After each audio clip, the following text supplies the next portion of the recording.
ശ്രീനാരായണ ഗുരുദേവൻ ഒരു ചതുരംഗ കളിക്കാരനായിരുന്നു എന്ന ഒരു കണ്ടെത്തലുമായി അദ്ദേഹത്തിൻ്റെ ജീവചരിത്ര ഗ്രന്ഥകാരൻ എന്ന് അവകാശപ്പെടുന്ന ഡോക്ടർ മോഹൻദാസ് ഒരു പുസ്തകം രചിച്ചിരിക്കുന്നു.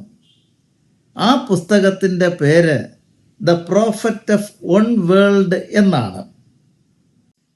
ഈ തരത്തിൽ ഒരു പരാമർശം നടത്തിക്കൊണ്ടുള്ള അദ്ദേഹത്തിൻ്റെ ഗ്രന്ഥത്തിലെ പ്രസക്ത ഭാഗം, അത് ഇംഗ്ലീഷിലുള്ളത് ഞാൻ ഇവിടെ ഒന്ന് വായിക്കുകയാണ്.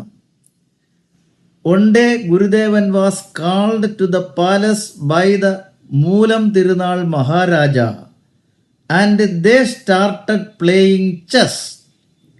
After 10 minutes, Guru stopped and on enquiry, Gurudevan replied that his son-in-law had died in Delhi and the game was stopped to express his condolences, wherein a telegram was received showing such incidents.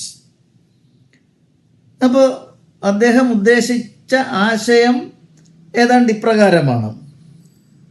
Sreemoolam Thirunal മഹാരാജാവ് ഗുരുദേവനെ കൊട്ടാരത്തിലേക്ക് ചൂത് കളിക്കാൻ ക്ഷണിച്ചു. കളി നടന്നുകൊണ്ടിരുന്ന ഏതാണ്ടൊരു 10 minute ആയപ്പോഴേക്കും ഗുരുദേവൻ പെട്ടെന്ന് കളി നിർത്തി. രാജാവ് ചോദിച്ചു, എന്തേ കാരണം? ഗുരുദേവൻ പറഞ്ഞു,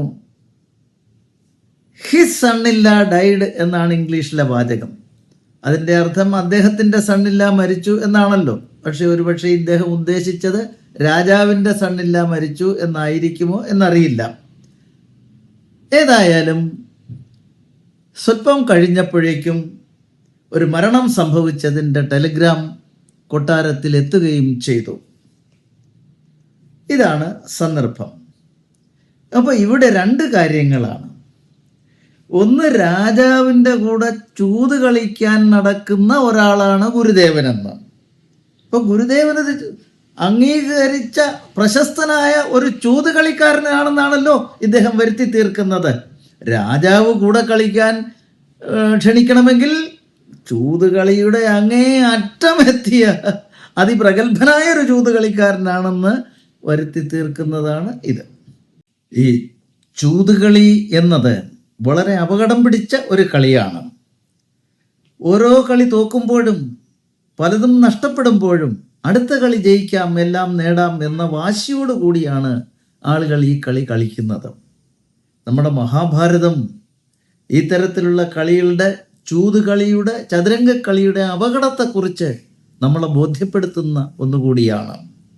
നമ്മുടെ ബഹുമാന്യായ ജഡ്ജി ആ സന്ദർഭം ഈ ജഡ്ജ്മെൻറ്റിൽ എടുത്തു കാണിക്കുകയും ചെയ്യുന്നു. ഈ ചൂതുകളിയിലൂടെ പാണ്ഡവർക്കെല്ലാം നഷ്ടപ്പെട്ടു. ഒടുവിൽ അവർക്ക് ഭാര്യയും പണയം വെച്ച് കളിക്കേണ്ടി വന്നു, ഭാര്യയും നഷ്ടപ്പെട്ടു.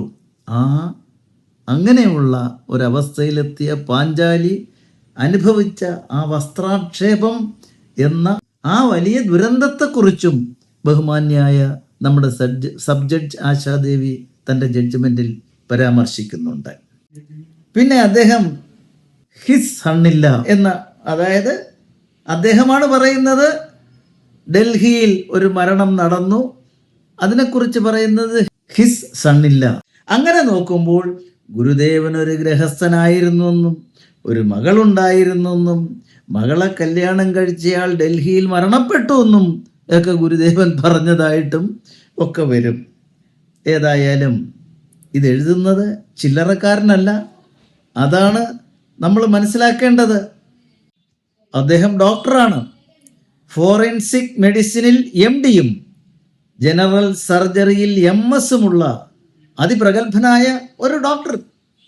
അദ്ദേഹം ശ്രീനാരായണ ചാരിറ്റബിൾ പ്രസ്ഥാനത്തിൻ്റെ 5 വർഷത്തെ പ്രസിഡൻ്റായിരുന്നയാളാണ്, കൊച്ചാളല്ല.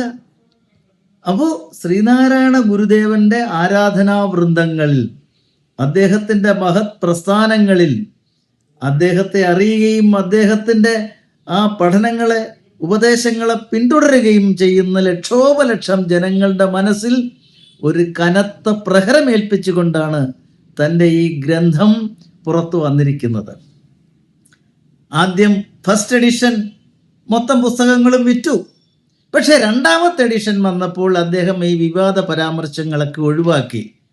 അതിൻ്റെ അർത്ഥം തന്നെ അദ്ദേഹത്തിന് അറിയാമായിരുന്നു ഇതില്ലാത്തതാണ് എന്ന്, അപകീർത്തികരമാണ് എന്ന്.